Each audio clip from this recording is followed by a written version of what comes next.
আসসালামু আলাইকুম, আমি চম্পা। আপনারা দেখছেন চম্পা কিচেন। আজকে আপনাদের জন্য নিয়ে এলাম একদম ঘরোয়া স্টাইলে সর্ষে বাটা দিয়ে মাছের ঝাল। এই রেসিপিতে ভাতের সাথে খেতে একেবারে অতুলনীয়। চম্পা কিচেনের সহজ রেসিপি রান্না হবে ঝটপট, আর খাওয়ার সময় পাবেন আসল বাঙালির স্বাদ। চলুন দেখা যাক আমি কিভাবে রান্না করছি মাছের ঝাল। এখানে আমি মাছটা কেটে ধুয়ে নুন আর হলুদ দিয়ে ম্যারিনেট করে নিচ্ছি। দেখুন বন্ধুরা, আমি মাছটা ভালো করে ম্যারিনেট করে একটা জায়গার মধ্যে রেখে দিলাম। এরপরে আমি নিয়ে নিলাম এখানে গোটা জিরে, গোটা সর্ষে আর 3টে শুকনো লঙ্কা আর একটা পেঁয়াজ।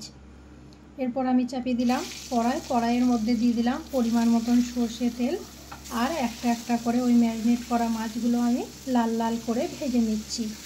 এইভাবে উল্টিয়ে পাল্টিয়ে মাছগুলো আমি ভালো করে ভেজে নিলাম, নিয়ে একটা জায়গার মধ্যে রেখে দিলাম। ওই তেলের মধ্যেই দিয়ে দিলাম আর একটু সর্ষে তেল, আর ফোড়নে দিয়ে দিলাম 1 চামচ কালো জিরে, 1 চামচ হলুদ গুঁড়ো আর 1 চামচ লঙ্কা গুঁড়ো, নিয়ে 2-4 বার নেড়ে চেড়ে নিলাম। এরপর আমি দিয়ে দিলাম এখানে ওই পেঁয়াজটা বেটে নিয়েছিলাম, আর গোটা জিরে আর গোটা সর্ষে একসাথে শিলে আমি বেটে নিয়েছিলাম, সেই বাটাটা আমি তেলের মধ্যে কষিয়ে নিচ্ছি। এইভাবে 2-4 বার নেড়ে চেড়ে কষিয়ে নিলাম। দিয়ে দিলাম এখানে 1 চামচ জিরে গুঁড়ো আর 1 চামচ ধনে গুঁড়ো, আর দিয়ে দিলাম কেটে রাখা টমেটোটা আমি ভালো করে তেলের মধ্যে ফ্রাই করে নেব। এইভাবে যতক্ষণ না গলবে ততক্ষণ অবধি আমি নেড়ে চেড়ে নিলাম। আর দিয়ে দিলাম অল্প একটু পানিটা দিয়ে নেড়ে চেড়ে আমি এখানে ঢাকা দিয়ে দেবো 10 মিনিটের জন্য। 10 মিনিট পর যখন আমি ফিরে এলাম, দেখলাম আমার মশলা গন্ধও চলে গেছে আর মশলা থেকে তেলও ছেড়ে দিয়েছে।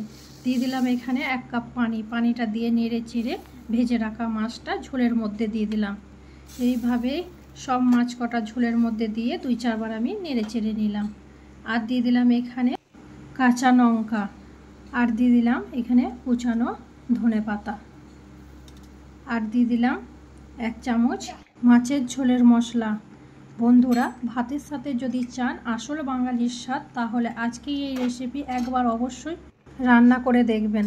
আবারও ঢাকা দিয়ে দিলাম 10 মিনিটের জন্য। 10 মিনিট পর যখন আমি ফিরে এলাম, দেখলাম আমার মাছ রান্না হয়ে গেছে। চম্পা কিচেনের সাথে থাকুন, আরও মজাদার রেসিপি খুব শিগগিরই আসছে। ততদিন ভালো থাকুন, সুস্থ থাকুন। বন্ধুরা, আশা করি রেসিপিটা আপনাদের ভালো লেগেছে। ভালো লাগলে অবশ্যই লাইক, শেয়ার আর সাবস্ক্রাইব করতে ভুলবেন না। আজকে রেসিপি এখানেই শেষ করছি, আবারও নতুন কিছু নিয়ে হাজির হব ইনশাল্লাহ। তাই সাবস্ক্রাইব করে নোটিফিকেশন বেল অন করে রাখুন। খুদা হাফেজ।